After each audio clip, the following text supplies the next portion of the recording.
কবর প্রতিদিন ডাক দিয়ে বলে আনা বাইতুদ দুধ। প্রত্যেকের কবর প্রত্যেককে ডেকে বলে, ও আল্লাহর বান্দা, জানো আমি পোকামাকড়ের ঘর, পোকামাকড়ের ঘর। তুমি তো সেই বান্দা যে একটা মশা কানের পাশ দিয়ে উড়ে গেলে তোমার ঘুম বন্ধ হয়ে যায়, চোখ মেলে যায়। একটা মশার গুনগুন আওয়াজ সহ্য করতে পারো না। একবার কয়েল, একবার অ্যারোসোল, একবার মশারি, এরপরেও তুমি চাও যে একটা মশাও যেন আমার কানের কাছে গুনগুন না করে।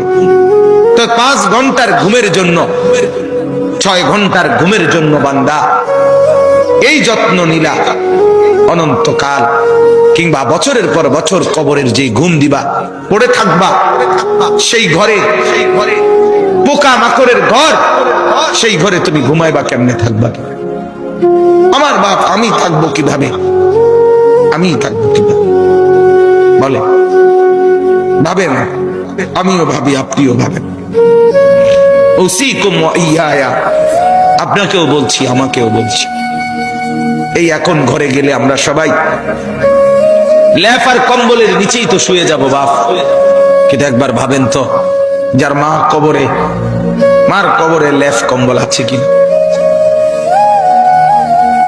যার বাপ কবরে আছে এই মুহূর্তে, বাপ আপনি ভাবেন তো। আমার এক পরিচিত মানুষ একতলা বাড়ি করছে ঢাকা, 4.5 কোটি টাকা খরচ করে, শুধু একতলার মধ্যে খরচ করছে। কিছুদিন আগে ইন্তেকাল করছে। ছেলেরা, তার গ্রামে জানাজা হবে পরের দিন দুপুরে। সন্তানরা ওই শেষ রাতটা হাসপাতাল থেকে লাশটা বাড়িতে আনে নাই, ওই 4.5 কোটি টাকার বিল্ডিং এ রাখে নাই, হাসপাতালেই রেখে দিছে। পরের দিন ওইখান থেকে অ্যাম্বুলেন্সে করে এরপরে গ্রামের বাড়িতে নিয়ে দাফন কাফন করে দিছে।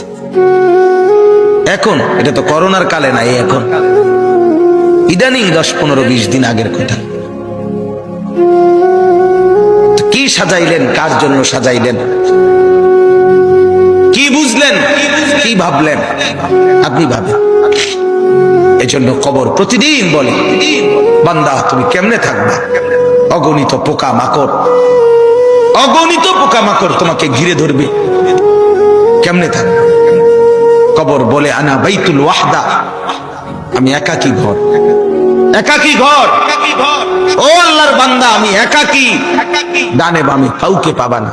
পৃথিবীর সবচেয়ে বড় যন্ত্রণার নাম হলো একাকিত্বের যন্ত্রণা, একাকিত্ব। পৃথিবীর সব সম্পদ যদি কারো ঘরে থাকে, সুখের উপকরণ থাকে, কিন্তু স্ত্রী নাই, ছেলে মেয়ে নাই, আপনজন কেউ নাই, ওই ব্যক্তি একাকিত্বের যন্ত্রণার সামনে গোটা পৃথিবীটার সব উপকরণ তার সামনে তুচ্ছ। আল্লাহ তাআলা বলতেছেন, ইরশাদ করছেন,